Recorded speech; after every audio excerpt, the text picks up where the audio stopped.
Carl, thanks for joining us. Good to be with you. In some parts of the world where unemployment remains very high, some people are talking about structural reform. What exactly are they talking about?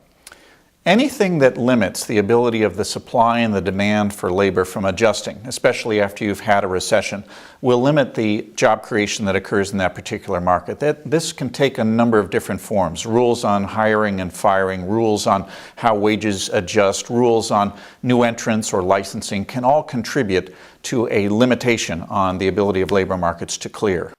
So why are these labor rules in place? For the most part, they're well-intentioned. They're there to protect workers from unfair practices or poor workplace conditions or just the vicissitude of management and not treating their employees fairly.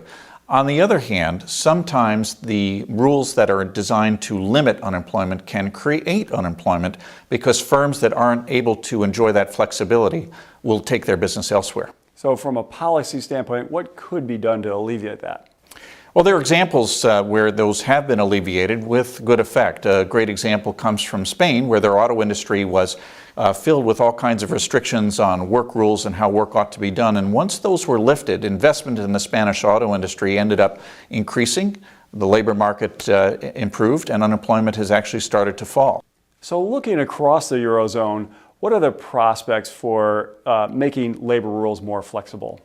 Unfortunately, I'm not optimistic that the favorable example in Spain will be repeated elsewhere. In countries like France and Italy, they still want to limit the trauma that's faced by workers, wage adjustments, and firms are very, very rigid in their workplace practices. Unfortunately, if those changes aren't made, those economies aren't going to grow very well, and that doesn't bode well for the Eurozone as a whole. Well, Carl, thank you for joining us. My pleasure. Thank you for listening. For more insights from our economic research team, visit northerntrust.com/view.